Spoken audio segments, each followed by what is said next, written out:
皆さん、また来てくださってありがとうございます。こちらはマンハッタンニューヨーク月曜日の午後です。ということでね、今日はマーチン・ルーサー・キングデーでお休みなんですけれども、私は無職ですので毎日お休みです。ということで、今日の動画は、前回、前々回と、局のニックさん、局さのマムダニさんみたいな感じで、今日はどちらでもないすごい俯瞰的にいつも見ていらっしゃる、調査系ジャーナリストのウィットニーウェブさんを乗っけてみたいと思います。で、この方ものすごいいろいろ詳しいんですね。で、いろんなポッドキャストに出てるんですけど、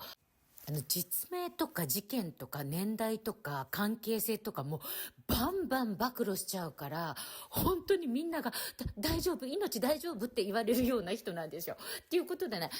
ちょっと今日出てくるビルダーバーグ会議っていうのを補足しておくと、ビルダー会議っていうのはダボス会議と違って、またこれもね、ダボス会議っていうのは大富豪が集まって、ああでもないこうでもないっつって自分たちの考えを世界に強要する、金儲け、金運用したるでっていう感じのアンポンタンが集まってる会議ですよね。3000人ぐらい、いらっしゃると思うんですけど、ビルダーバーグ会議っていうのは同じように大富豪が集まってるんですけど、完全非公開でやる会議なんですよ。で、北アメリカと欧州の大富豪が集まって、資本主義社会の世界的な利益追求の話をするっていうことですから、似たような、目的は似たようなもんだと思うんですね。こう、支配者層たちがどういうことをこれからやって金を儲けるかっていうこと。で、これが今日出てくるので、気に留めておいてくださいっていうことで、どうぞ。That, a lot has been said about the world, especially the world economy, moving to a post-oil economy and to a data economy. And so you have had, numerous people and analysts say that data is the new oil in this world. And so instead of having oil barons like we had in the industrial age, like the Rockefellers and whatnot, I think there is a race underway to have people develop platforms and try and position themselves as the data barons of the data economy age. And so if you're like Elon Musk, for example, and you openly purchase Twitter because you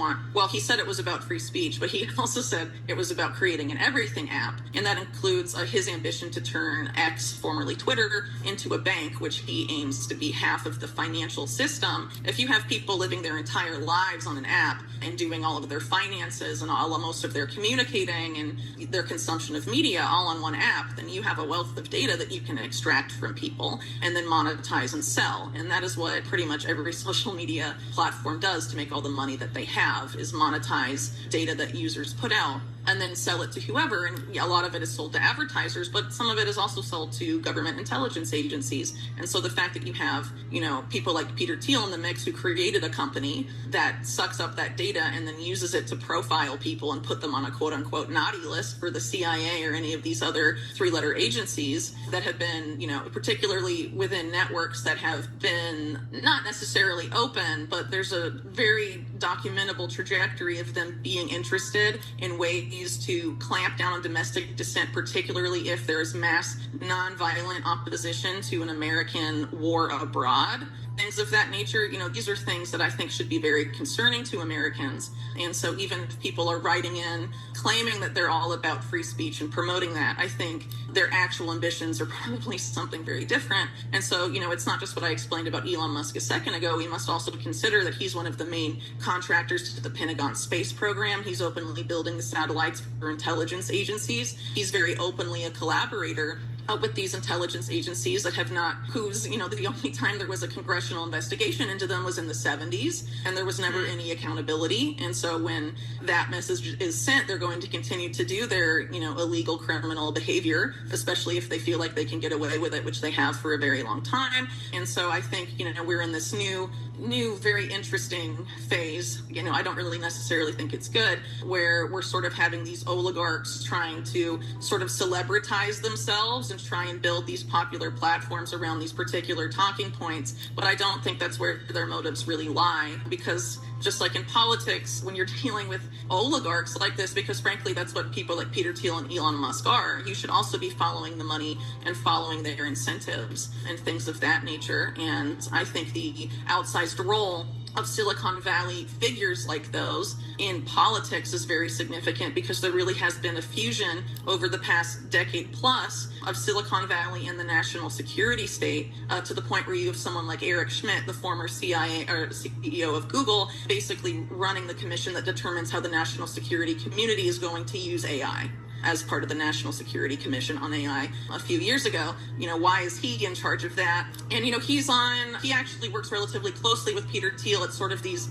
global conferences where there's meetings of leaders behind closed doors, like the Bilderberg Conference, for example. So I think a lot of their disagreements, Eric Schmidt was a big backer of Hillary Clinton in 2016. Peter Thiel was a big backer of Donald Trump in 2016. For example, they play both sides, but ultimately they agree on a lot of the same policies and where they want to see the global economy or just the world society in general go. And I think ultimately it's a lot about playing people off of each other, divide and conquer, and sort of pushing us towards the same policies, but sort of seeing which sales pitches will fit best with certain demographics. Right. For example, there's this push to sort of create a government-issued digital ID. And so, for example, in the case of the United Kingdom, you had the Tories, the Conservatives, sell it as a necessary way to resolve the migration crisis over there. But then the Labour Party comes in and pushes for the same thing, but says it's necessary to stop cyberbullying and online hate and hate speech and all of this stuff.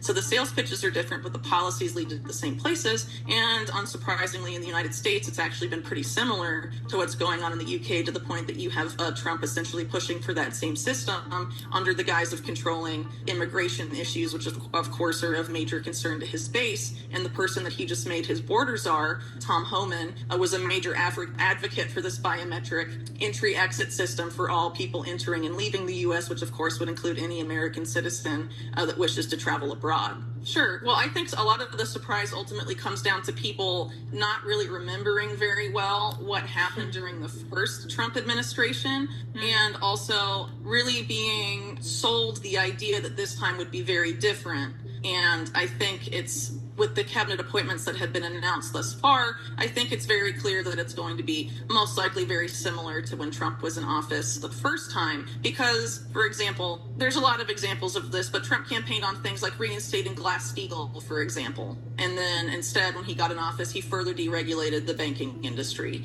He deregulated biotechnology and GMO crops to the point that small farmer organizations and organic farmer organizations sued the federal government over that executive order. But instead, his campaign this time sort of sold itself as, we're going to make America healthy again. Sort of implicit in that is a reduction in the prevalence of GMOs in the food supply and in agriculture. But of course, J.D. Vance and a lot of other, Elon Musk, Joe Lonsdale, a lot of very prominent, very wealthy Trump donors, in addition to the VP himself, are very heavily invested in biotechnology. And so a lot of people, again, I think, and it happens every 4 years, often to either side of the political divide, can get very swept up in political rhetoric, and when they do so, have a tendency to sort of forget the historical antecedents, particularly if that politician had been in office before, which in the case of Trump was true, and then sort of very wrapped up in the campaign sales pitches, which is ultimately what they are. If you look at modern U.S. political history, the amount of presidents that have kept their campaign promises is pretty much non-existent, and I think, unfortunately, that trend continues, and I see no reason why it would not.